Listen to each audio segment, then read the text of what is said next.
الحمد لله رب العالمين والصلاة والسلام على أشرف الأنبياء والمرسلين سيدنا وشفيعنا وحبيب قلوبنا بالقاسم محمد اللهم صل على محمد وآل محمد الطيبين الطاهرين المعصومين المظلومين أما بعد فقد قال الله سبحانه وتعالى وكتابه المجيد وقوله الحق بسم الله الرحمن الرحيم وما خلقت الجن والإنس إلا ليعبدون اللهم صل على محمد وآل محمد اسلام کے فاطمہ کے چاہنے والوں، قرآن مجید کی مشہور و معروف آیت جو آپ کے سامنے تلاوت کی گئی ہے کہ وما خلقت الجن والانس الا لیعبدون، بے شک میں زمینوں کو، انسانوں کو، جنوں کو خلق نہ کرتا، لیکن خلق کیا کہ وہ صرف اور صرف میری عبادت ہے۔ اب عزیزان گرامی توجہ کرنا ہے کہ عبادت کا مفہوم کیا ہے، عبادت چیز کیا ہے، عبادت کی کیسے جائے، کیا ہر عبادت قبول ہے، کیا ہر نماز قبول ہے، انسان نماز تو پڑھتا ہے، کیا ہر نماز قبول ہے، کیا انسان ہر جو بھی عبادتیں کرتا ہے آپ اس پہ توجہ کریے کہ کیا وہ عبادت واقعاً قبول ہے۔ اگر خالص اللہ کے لیے کیا تب تو وہ قبول ہے، اگر دنیا کو دکھانے کے لیے کیا گیا تو وہ عبادت قبول نہیں۔ یعنی انسان کو دیکھیے کہ اگر کوئی چیز کرتا ہے، مثلا ایک مجلس کیا اور مجلس کرنے کے بعد اس میں تبرک بھی بانٹا، بہت اچھی چیزیں لا کے بانٹا، لیکن اگر وہ دکھانے کے لیے دنیا کے لیے کیا تب تو وہ دنیا کے ہی ثواب ہے، یعنی دنیا ہی وہ تمہیں ثواب دے گی، اللہ سے اس سے کوئی تعلق نہیں، اہل بیت سے اس سے کوئی تعلق نہیں۔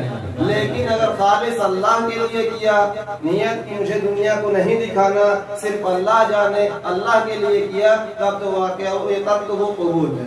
درود پڑھیے بار محمد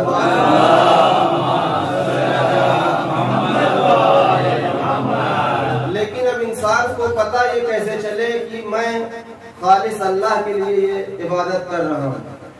عزیزان گرامی آپ توجہ کریے کہ اہل بیت کے ساتھ اگر حب اہل بیت انسان کے دل میں موجود ہے اور قرآن سے وابستگی اگر ہے، یہ دونوں کو لے کر کے اگر کوئی بھی عبادت کی جائے گی تو وہ عبادت قابل قبول ہوگی۔ اسی لیے وقت آخر میں رسول اللہ نے کہا تھا کہ لاؤ دیکھو مجھے قلم اور دیوار دے دو، میں تمہیں ایک تحریر لکھ دوں تاکہ تم میرے بعد کبھی گمراہ نہ ہو۔ تو لوگوں نے کسی نے کہا مجھے صرف قرآن کافی ہے، کسی نے کہا اہل بیت کافی ہے، تو لہذا رسول اللہ نے کہا کہ دیکھو جب تک قرآن اور اہل بیت سے متمسک رہو گے تب تک کبھی ہرگز جدا نہ ہوگے، ان دونوں میں سے اگر کسی کو چھوڑ دیا تو کوئی بھی عبادت قابل قبول نہیں ہے۔ درود پڑھیے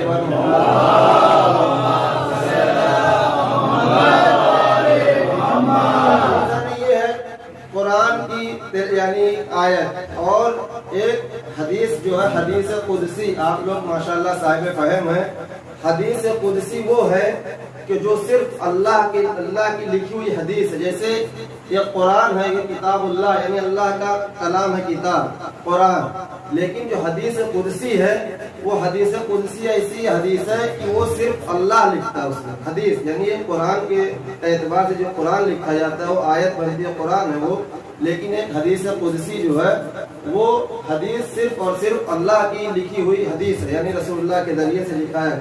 اس حدیث قدسی میں اللہ نے ارشاد فرمایا، یعنی رسول اللہ نے ارشاد فرمایا اور اللہ نے لکھا الشہر کا شہری، عبد کا عبدی، رحمتوں کا رحمتی، یعنی 3 مہینے جو آتے ہیں عزیزان گرامی توجہ سے سنیے گا، 3 مہینہ جو ہوتا ہے شہر شعبان، شہر رجب اور شہر ماہ رمضان، اس کے لیے حدیث قدسی میں آیا کہ الشہر شہری العبد کا عبدی الرحمت کا رحمتی، یعنی یہ شہر یعنی جتنا بھی عبادت کرنے والا عبادت جو کرے گا اس کا ثواب صرف اور صرف اللہ کو معلوم ہے کہ کیسے ثواب دے گا۔ جو ماہ رجب میں ماہ شعبان میں جو بھی صیام روزہ رکھتا ہے اس کے ثواب کسی بھی کتاب میں آپ کو نہیں ملے گا، کہیں بھی آپ کو نہیں ملے گا۔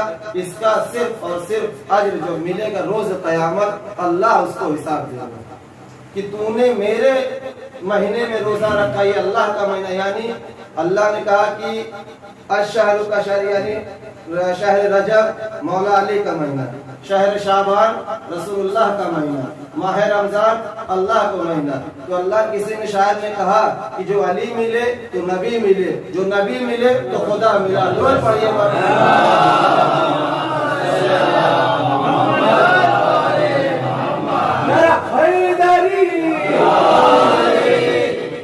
یعنی ماہ شعبان میں انسان کو ایک روزہ رکھ لیتا ہے تو رسول اللہ اس کی شفاعت کے لیے قریب آتے ہیں۔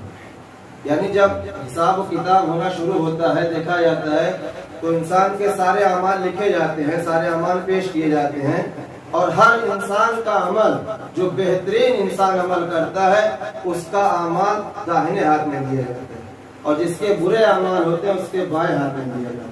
تو جو داہنے ہاتھ میں اعمال لے کر کے انسان ہر منزل سے کراس کر جائے گا، پار کر جائے گا، جب آخری منزل پہنچے گی تو وہاں پر رسول اللہ نے کہا ایک سوال کریں کہ یہ بتاؤ کیا تم نے کبھی میرے مہینے میں بھی روزہ رکھا تھا؟ اگر بندہ کہہ دیا کہ ہاں حضور میں نے آپ کے مہینے میں بھی روزہ رکھے تو رسول اللہ خود سفارش کے لیے جائیں گے۔ درود پڑھیے بر محمد۔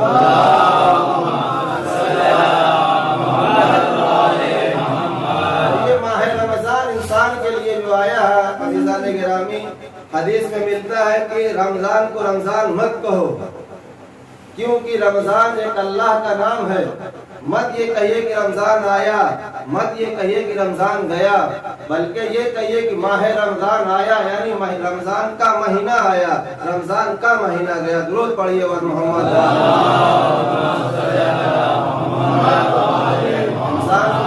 جبھی بھی ماہ رمضان کا اگر نام لیا ہے تو شہر رمضان یا ماہ رمضان المبارک۔ کیوں؟ کیونکہ اللہ کا نام اللہ نہ کبھی آتا ہے نہ اللہ کبھی جاتا ہے، اسی لیے اللہ کا مہینہ ہی جو آتا ہے تو شہر رمضان کہنا چاہیے انسان کو، ماہ رمضان کہنا چاہیے۔ اور انسان کو چاہیے کہ اس مہینے میں اگر جو بھی معاف ہو گیا تو وہ ہو گیا، اگر معاف اس مہینے میں آپ نہ کروا پائے تو یہ آنے والے 1 سال تک میں کبھی آپ اپنے آپ کو معاف نہیں کروا پائے۔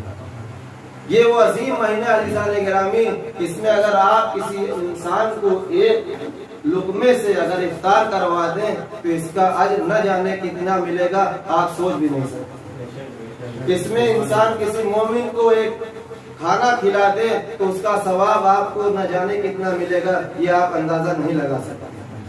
لہذا انسان کو چاہیے عزیزان گرامی یہ ماہ رمضان میں روزہ رکھے، اللہ کی عبادت کرے، جتنا ہو سکے انسان کو ماہ رمضان میں عبادت میں گزارنا چاہیے۔ آپ دیکھ لیجئے، تاریخ اٹھا کر کے دیکھ لیجئے اور علماء کی حدیثیں سن لیجئے کہ سال کے جو 11 مہینے ہوتے ہیں کیا اس میں سونا عبادت ہے؟ کیا اس میں جاگنا عبادت ہے؟ کیا اس کی راتیں افضل ہیں؟ کیا اس کے دن افضل ہیں؟ لیکن عزیزان گرامی یہ جو ماہ رمضان ہے اس کی راتیں ہر راتوں سے افضل، اس کا دن ہر دنوں سے افضل، اس کا سونا بھی عبادت، اس کا جاگنا بھی عبادت۔ درود پڑھیے۔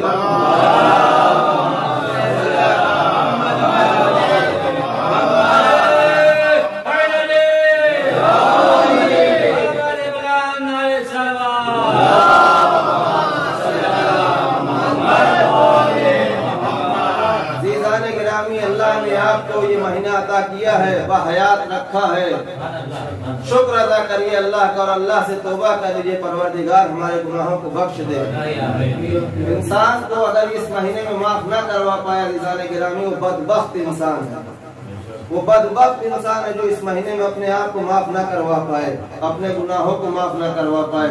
عزیزوں دروازہ کھلا ہوا ہے، توبہ کا دروازہ کھلا ہے، توبہ کریے، اللہ سے توبہ کریے، گناہوں کی معافی کریے اور عزیزان گرامی اپنے والدین کا بھی اس میں شکر ادا کریے کہ والدین کا شکر اس لیے ادا کریے کہ اللہ نے والدین نے ہم کو ایسے گھرانے میں پیدا کر دیا کہ ہم کو اہل بیت مل گئے۔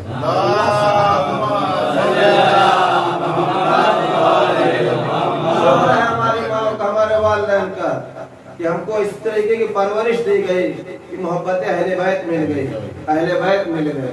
عزیزان گرامی اور لوگ بھی تو عبادت دیکھو، شیطان کس کے پیچھے لگتا ہے؟ آج کے دن میں دیکھیے شیطان کس کے پیچھے ہوتا ہے؟ مومن کے پیچھے شیطان جاتا ہے۔ لیکن اگر آپ دیکھیے دنیا میں بہت سے ایسے لوگ ہیں کہ نماز تو وقت ہوا نہیں کہ نماز کے لیے تیار، کیا ان کے پیچھے شیطان نہیں جاتا؟ وقت ہوا نہیں کہ افطار، یعنی ہر ایک چیز کے لیے وہ تیار رہتے ہر وقت، لیکن اہل تشیع میں کیوں ایسا ہے کہ نماز میں تاخیر ہوتی ہے، روزے میں تاخیر، یعنی کسی بھی عبادت میں تاخیر؟ کیوں؟ کیونکہ شیطان ان کے ہی پیچھے ہے، اس کو معلوم ہے کہ وہ تو پہلے سے ہی بھٹکے ہوئے ہیں، ان کو بھٹکانے سے کیا فائدہ، اگر ان کو بھٹکا دیا تب ہم کو فائدہ ہوگا۔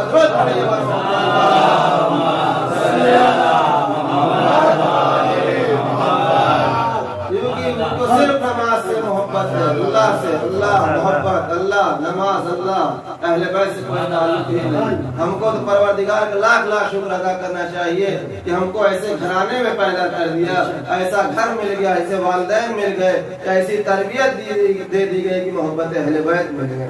درود پڑھیے بر محمد۔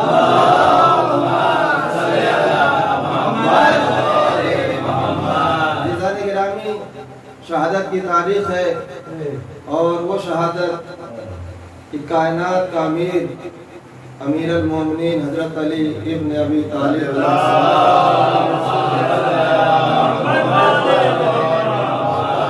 کی شہادت کی تاریخ ہے۔ جب ماہ رمضان آتا تھا تو جناب علی اپنے بچوں سے یہی پوچھا کرتے تھے، بیٹا آج ماہ رمضان کی کتنی تاریخ ہو گئی؟ بابا آج پہلی تاریخ ہے۔ شکر ہے اللہ کا۔ پھر بیٹ میں سوال آج کتنی تاریخ ہے؟ آج 10 تاریخ ہو گئی۔ شکر ہے اللہ کا۔ یعنی جس طریقے قریب آتے جاتے تھے ایک مرتبہ اللہ کا شکر ادا کرتے تھے۔ تو ایک مرتبہ امام حسین نے کہا، بابا آخر آپ یہ کیوں سوال کرتے ہیں کہ آج ماہ رمضان کی کتنی تاریخ ہو گئی، ماہ رمضان میں کتنے دن اور باقی ہیں بھی ہے؟ کہا کہ بیٹا یہ وہ مہینہ ہے جس کے لیے رسول اللہ نے ہم کو خبر دی تھی کہ اس مہینے میں میری شہادت ہوگی۔ توجہ کریے عزیزان گرامی کہ جب یہ سوال کوئی بھی باپ ابھی دنیا میں اس طریقے کوئی باپ ہو اور وہ سوال کر دے کہ بیٹا میں کچھ دن میں مرنے والا ہوں، اس بیٹے پر کیا گزرے گی؟ تصور کریے کیا گزرے گی۔ تو جب مولا علی یہ فرماتے تو بتائیے کہ امام حسن و حسنین پہ اور بیٹیوں پر کیا گزرتی تھی۔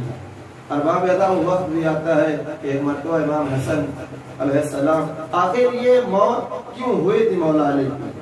کیا امیر شام نے جو اتنا انعامات رکھا تھا ارباب اعظم، کیا وہی کم تھا کہ قطامہ مولونا نے جو مہر میں مولا علی یعنی کہ مہر میں شہادت علی کے سر مانا تھا؟ ابن ملجم جب کوفے آیا تھا ارباب اعظم تو کوفے میں آنے کے بعد اس کی نظر قطامہ مولونا پہ پڑی، بہت حسین اور خوبصورت تھی، تو ایک مرتبہ اس پر عاشق ہو گیا، محبت کرنے لگا، اسے سوال کیا، کہا میں تم سے شادی کرنا چاہتا ہوں۔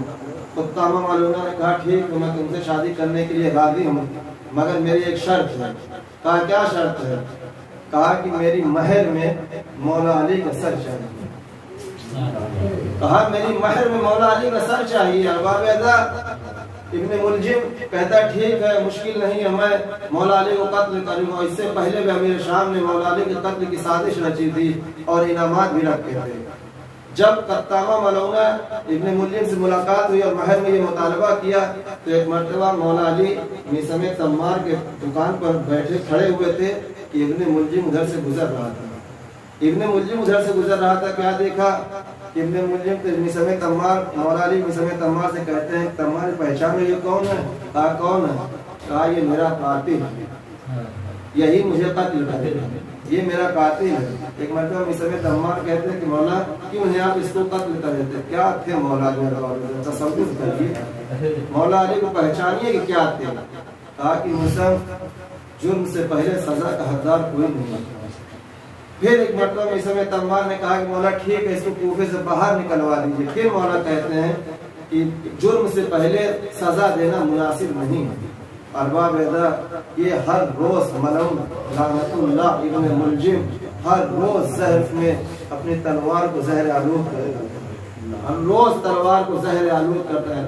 اتنا زہر پیوست کر دیا تھا ارباب ادا, اتنا زہر پیوست کر دیا تھا کہ مولا علی کو ضربت لگی تھی نا ارباب ادا تو وہ زہر اتنا جلدی کام کیا. مولا علی تھے ان کو 3 دن بستر علالت پہ رہے. اگر وہ زہر کسی کوفے میں ایک شخص کو اگر پلا دے تو 1 منٹ کے لیے نہیں زندہ رہ سکتا تھا.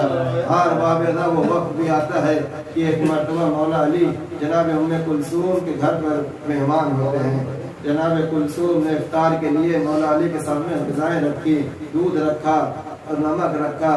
ایک مرتبہ جناب ام کلثوم سے کہتے بیٹی کیا تم نے کبھی اپنے بابا کو دیکھا ہے 2 غذاؤں کے ساتھ کبھی افطار کیے ہیں یا 2 غذا ایک ساتھ میں استعمال کیے ہیں؟ ارباب غذا جب سے ماہ رمضان شروع ہوا تھا نا مولا علی 3 لقمے سے زیادہ کھانا نہیں کھاتے. 3 لقمے سے زیادہ کھانا نہیں کھاتے تھے. ہر بابیدہ بیٹی کا دل تھا. ایک مرتبہ دودھ کو نمک کا پیالہ ہٹانا چاہا. ایک مرتبہ مولا علی کہتے ہیں بیٹی یہ دودھ کا پیالہ ہٹا لو, میں نمک سے افطار کروں گا. ہر بابیدہ افطار کر چکے. رات گزرتی گئی. ہر بابیدہ تصور کریے رات گزرتی گئی. مولا علی کبھی صحن خانہ میں آتے تھے, کبھی حجرے میں آتے تھے, کبھی صحن خانہ میں جاتے تھے. دیکھتے تھے کہ ابھی کتنا سحر باقی ہے, کتنا وقت باقی ہے. ہر بابیدہ ایک مرتبہ مولا علی سحر کا وقت ہوا, مسجد کی طرف روانہ ہونا چاہتے تھے کہ ایک مرتبہ بڑی ہوئی گھر میں پلی ہوئی مرغابیوں نے مولا کے دامن کو پکڑ لیا. مولا کے دامن کو پکڑ لیا اور اپنے زبان میں نوا گریا کرنے لگی. جناب کلثوم کہتی ہیں بابا یہ مرغابیاں کیا کہہ رہی ہیں؟ یہ کہہ رہی ہیں کہ آج مجھے بعد مسجد میں آپ نہ جائیے, یہ نوحہ پڑھ رہی ہیں. ہر بابیدہ وہ وقت بھی آتا ہے کہ ایک مرتبہ مولا علی پہنچے اور یہ مسجد میں داخل ہوئے. کیا دیکھا کہ ابن ملجم لعنت اللہ ان کے منہ لیٹا ہوا ہے. مولا علی نے اٹھایا, کہا اٹھ نماز پڑھ لے. بس ایک مرتبہ ابن ملجم سے کہتے ہیں مجھے معلوم ہے تیرا ارادہ کیا ہے, مجھے یہ بھی علم ہے کہ تو اپنے لے کر کیا سو رہا ہے, لیکن مجھے نماز کا وقت نماز پڑھ لے. مگر ارباب اذان ابن ملجم نہ اٹھا. ایک مرتبہ مولا علی گلدستہ اذان کے قریب گئے. جانے کے بعد پہنچے. توجہ سنیے گا ارباب, انشاءاللہ خوب روئیے گا اور خوب گریا کریے. کیوں نہ گریا کیے؟ آج حسنین یتیم ہونے والے ہیں, آج جناب زینب سلام اللہ علیہ یتیم ہونے والی ہے. کہا پروردگار آپ کی آوازوں کو سلامت رکھے, پروردگار آپ کو کوئی غم نہ دے سوائے غم سید الشہداء کے. ہر بابیدہ ہم مولا علی گلدستہ اذان پر گئے. جانے کے بعد اب اذان دیتے ہیں. ہر بابیدہ خالق مولا کائنات کی آخری اذان تھی. گلدستہ اذان پر پہنچے اور اذان دی. اللہ اکبر. میں کہوں گا کوفے والوں یہ سن لو, آج یہ علی کی آخری اذان ہے, اس کے بعد نہ سنو گے. جزاکم اللہ خیر الجزا, جزاکم اللہ خیر الجزا. خدا آپ کو کوئی غم نہ دے سوائے غم سید الشہداء کے. ہر بابیدہ وہ وقت بھی آتا ہے, اذان تمام ہوئی. اب مولا علی نماز پڑھانے کے لیے آئے, نماز پڑھانے کے لیے تیار ہوئے. ایک مرتبہ جو پہلی رکعت کا سجدہ کیا, ہر بابیدہ قیامت کا سجدہ, ہر بابیدہ تصور کریے. انشاءاللہ خوب گریا کریے گا. جیسے ہی مولا سر سے سجدہ اٹھانا چاہتے تھے, ایک مرتبہ یہ ابن ملجم ارے زہر آلود تلوار امام کے سر کو بڑھانا, اور جب امام کا سر شگافتہ ہوا مولا کی زبان پہ لہجہ جاری ہوگا, اس تو میرا دل کعبہ, ارے رب کعبہ کی قسم میں کامیاب ہو گیا. بیدا میں آواز ہوگی قد قتل الامیر المومنین, قد قتل الامیر المومنین. جزاکم اللہ خیر الجزا. جزاکم اللہ خیر الجزا. خدا آپ کو کوئی غم نہ دے سوائے غم سید الشہداء کے. ہار بابیدہ جب یہ آواز جناب حسین نے سنی ایک مرتبہ بھیا درد کرتے ہتے ہوئے گیا. دیکھو یہ کیسی آواز آ رہی ہے, کب کیسی آواز ہے. اب حسنین مسجد کی طرف گئے بابیدہ, کیا دیکھا کہ باپ کا سر شکافتا ہے, خون میں لت پت باپ. خدا کسی بیٹے کو خدا کسی بیٹے کو یہ منظر نہ دکھائے. بس ارباب ازا ایک مرتبہ وقت آتا ہے کہ جناب علی نے امام حسن سے کہا بیٹا نماز کو پورا کرو, نماز پوری کر دو. امام حسن علیہ السلام نے امامت کرنا شروع کی, نماز پڑھانا شروع کی. ارباب تصور کریے وہاں امام حسین بھی موجود تھے, امام حسین بھی وہاں موجود تھے. جب دیکھا کہ امام حسن علیہ السلام نماز پڑھا رہے ہیں اور مولا علی کا ایک سجدہ باقی ہے, تو مولا امام حسین نے کہا بابا یہ تمہارا سجدہ میں کربلا کے میدان میں پورا کروں گا, مگر بابا یہ دونوں سجدے میں فرق یہ ہے کہ آپ کا سر اٹھانے والے تو موجود ہے مگر کربلا کے میدان میں ارے میرا سر اٹھانے والا کوئی نہ ہوگا. ہر باب ازا نماز تمام ہوئی, ابن ملجم کو گرفتار کیا گیا. ہر باب ازا جناب علی کو ایک مرتبہ لے جانے لگے گھر کی طرف. گھر جب لے جا رہے تھے قالین میں تو مولا کچھ دور پہنچے تھے تو صحابی تھے لوگ گریا کر رہے تھے, ساتھ ساتھ چل رہے تھے. ہر باب ازا ایک مرتبہ امام حسن علیہ السلام سے مولا علی نے کہا کہ بیٹا ان چاہنے والوں سے کہہ دوں کہ یہاں سے چلے جائیں.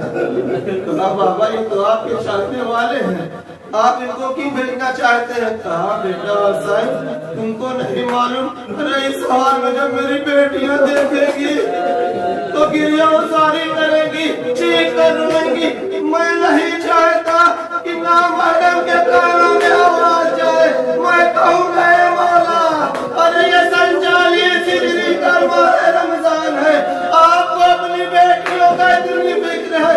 ارے مولا ذرا آئیے کربلا کے میدان میں, دیکھیے یہی کوفہ ہوگا, ارے آپ کی بیٹیاں ہوں گی, بس ایک استاد بنے ہوں گے, تماشائیوں کا مجمع ہوگا. جزاکم اللہ خیر الجزا, جزاکم اللہ خیر الجزا. خدا آپ کو کوئی غم نہ دے سوائے غم سید الشہداء کے. ہر باب ازا طبیب کو بلایا گیا. طبیب نے کہا کہ دیکھو زہر بہت زیادہ کام کر دیا ہے, اس میں کوئی چیز فائدہ نہیں کر سکتی.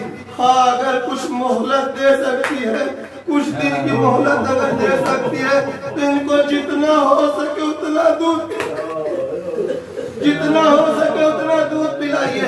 یہ آواز کوفے کے کئی گھروں میں جب پہنچی نا تو ارباب ازا ایک مرتبہ تحت الباب ہوتا ہے نا, باہر امام حسن نکلنے کے بعد کیا دیکھ رہے ہیں, چھوٹے چھوٹے بچے ہاتھ میں کوزے ہیں, ان کوزوں میں دودھ ہے تاکہ مولا کو پلا دو. تو توجہ سنیے ارباب, انشاءاللہ بہت گریہ کیجیے گا. امام حسن سے مولا علی کہتے بیٹا ان کو پہچانتے ہو؟ کہا نہیں. کہا یہ کوفے کے یتیم بچے, یہ کوفے کے یتیم بچے, آج وہ اپنے دودھ ہم کو پلانے ہیں, ہر روز میں ان کو دودھ پلانا. جزاکم اللہ خیر الجزا, جزاکم اللہ خیر الجزا. وہ وقت بھی آتا ہے باب ازا امام کی شہادت ہو جاتی ہے. امام کی شہادت سے پہلے امام علی نے سب کو امامت امام حسن علیہ السلام کو کیا, ہر کو کسی کو اپنا سونپا, مگر ارباب ازا مولا عباس کے جو کرنے میں کھڑے تھے ان کو کسی کے ہاتھ میں نہ دیا. ایک مرتبہ مولا عباس کا ہاتھ پکڑ کے لاتی ہے, کہتے ہیں میرے والیوں آخر یہ بتاؤ کیا خطا ہو گئی کہ میرے بیٹے کو کسی کا ہمسایہ نہ بنایا. تو آج لاؤ امام حسین کو بلایا. امام حسین کو بلانے کے بعد مولا عباس کا ہاتھ امام حسین کے حوالے کیا. یہ عباس آپ کو کربلا میں کام آئے گا. اور باب ازا وہ وقت بھی آتا ہے کہ امام کی شہادت ہو جاتی ہے. جنازہ تیار ہوا, اب جنازہ باب ازا. خدا کسی کو یہ غم نہ دے پروردگار